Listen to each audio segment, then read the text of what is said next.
different cables for the automatic header height. The one on the right is for an FD70.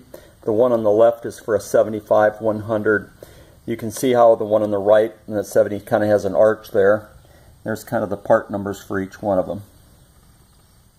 Here I've kind of just laid the cable out on the cement here, just showed how one side is longer than the other, so you got that correct putting back in.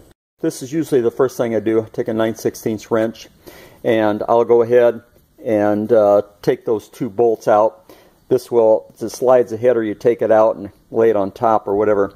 That will make the cable loose so you can get it off, and then be the last thing I usually put on after you get the cable installed on both sides, and shove it ahead and get that tightened up. Now when it's on the head or on the combine, you want that head lifted off the ground so you can pull this ahead, and that's how you're going to adjust that to 0 over there when it's off the ground, no pressure. Take the cables off right up here. You'll pull them rubber boots off, and then a 1/2-inch wrench, unscrew them pieces, and the cable will slide right out these notches. Now the cable on the left side, standing behind the header to the left, is actually longer than the right, so when you lay your new cable out, make sure you got the right side going, the correct side I should say, so you don't get it all done and find out you're too short on one side. So this is kind of the trickiest part. That is one continuous cable from one side to the next, and in between there is a little pulley, and you can see that snap ring or a cotter pin. You'll have to take that out. You can also see how that pin is D-shaped. So when you pull that pin out, that little pulley is going to slide out.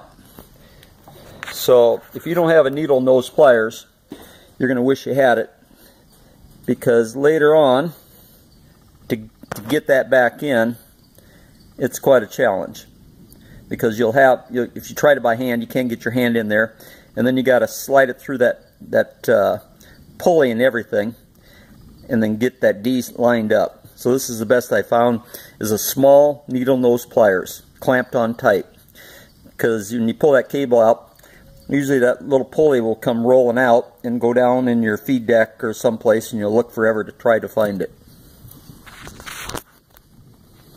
So on the left side of the header, standing behind the header, be left, you'll go ahead 9/16 wrench and take that off.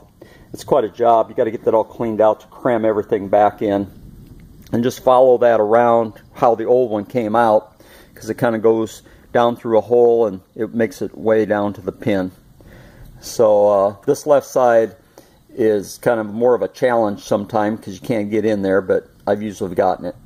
Got it loose up there because this cable, it's broken, it would be loose, but when you go to put the new one on, it's going to be tight.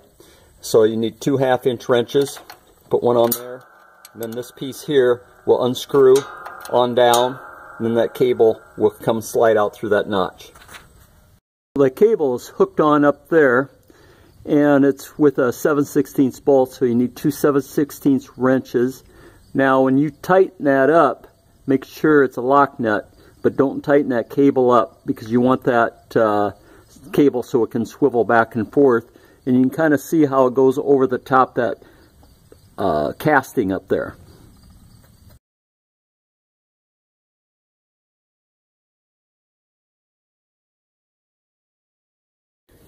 We're ready to put our new cable in, and I don't have a pulley to show you right now, but you got to slip it up in that slot at the same time trying to put that pin in, which I got my needle nose pliers hooked to.